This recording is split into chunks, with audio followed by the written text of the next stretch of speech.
Here we present to you a video presentation of articles about technology, and this will be presented by these three people. Let's start. E-pollutants or electronic waste is any electronic product or product containing electronic components that has reached the end of its usable life cycle. Unbeknownst to many consumers, electronics actually contain toxic substances. Therefore, they must be handled with care when no longer wanted or needed.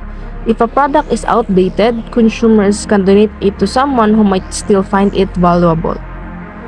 The United Nations defines electronic waste as any discarded products with a battery or plug and features toxic and hazardous substances such as mercury that can pose severe risk to human and environmental health. In addition, the International Telecommunication Union or ITU also indicates that e-waste is one of the largest and most complex waste streams in the world. According to the Global E-Waste Monitor 2020, the world generated 53.6 metric ton of e-waste in 2019. Only 9.3 metric ton or 17% of which was recorded as being collected and recycled. E-waste can be toxic, is not biodegradable, and accumulates in the environment, in the soil, air, water, and living things. For example, open-air burning and acid baths being used to recover valuable materials from electronic components release toxic materials leaching into the environment. These practices can also expose workers to high levels of contaminants such as lead, mercury, beryllium, thallium, cadmium, and arsenic, and also brominated flame retardants or BFRs and polychlorinated biphenyls, which can lead to irreversible health effects, including cancers, miscarriages, neurological damage, and diminished IQs. Privacy. According to Oxford Dictionary, privacy is the state or condition of being free from being observed or disturbed by other people. Privacy enables us to create barriers and manage boundaries to protect ourselves from unwarranted interference in our lives, which allows us to negotiate who we are and how we want to interact with the world around us. Privacy is essential not just in our physical interaction but with the use of modern technologies as well. Nowadays, we have social medias wherein we can do almost anything. If you put too much information about you on your social media, some people might stalk you or use your profile to scam other people. That is why our right to privacy protects us from people who have bad intentions, and we can also limit ourselves on what we can just share with the world. In our Constitution, we have a law for privacy.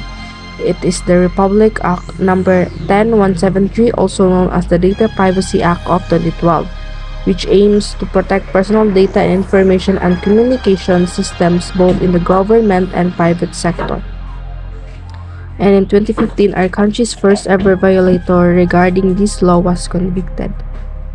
It was stated in the information that the accused was a customer care professional of a multinational BPO company in the Philippines who unlawfully, willfully, and feloniously accessed and processed without authority the account of one of the American clients of the company. Data are facts and statistics collected together for reference or analysis. It is an information that has been translated into a form that is efficient for movement or processing. Retention, the continued possession, use, or control of something.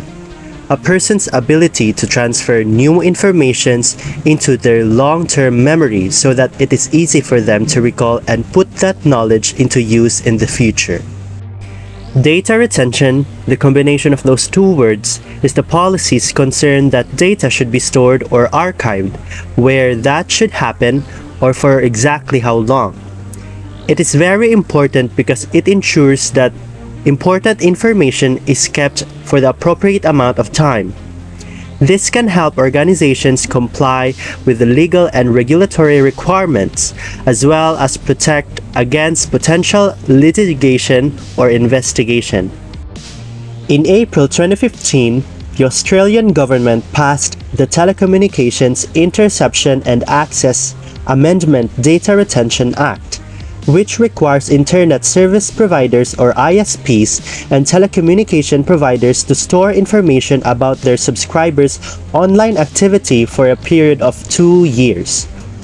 The data retention rules apply to metadata, loosely defined as information that is not content of communication. Generally, service providers must keep identifying information about their subscribers, including billing information and information about the type, time, duration, and location of communications. The Act excludes much internet activity and web browsing history. Information must be stored for 2 years for most informations and must be encrypted and stored securely. The Act enables approved law enforcement agencies to access this data without a warrant, except for the specific case of data relating journalists. In conclusion, the final text of the Act is complex, confusing, and lacks key safeguards to protect the privacy of all the Australian people. And now let's talk about the freedom of expression. Freedom of expression is a norm that encourages the freedom of an individual or community to express opinions and ideas without fear of retaliation, restriction, or sanction. The term freedom of expression is sometimes used synonymously but includes any act of seeking, receiving, and imparting information or ideas regardless of the medium used.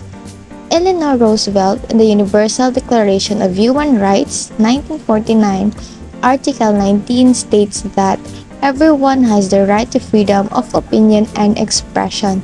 This right includes freedom to hold opinions without interference and to seek, receive, and impart information and ideas through any media and regardless of frontiers and can either be oral, in written, or in print, in the form of art, or through any other media of one's choice. This freedom of expression is recognized as a human right under Article 19 of the Universal Declaration of Human Rights and is recognized in international human rights law in the International Covenant on Civil and Political Rights or ICCPR. Article 19 in the International Covenant on Civil and Political Rights or ICCPR later amends the Article on Freedom of Expression by stating that the implementation of these rights carry duties and responsibilities that may therefore be subject to certain restrictions when necessary. For example, individuals are free to express themselves in any way with the restrictions of taking another's life. According to the blog that I have read, that freedom of expression is an important human right which is essential for a society to be democratic. Indeed, freedom of expression promotes democracy because it is a fundamental pillar of democratic societies, allowing citizens to voice their opinions, criticize the government, and participate in decision making.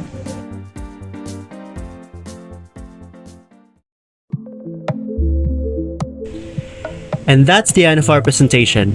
I hope you've learned something, and if you have any questions, please feel free to ask the presenters. Bye!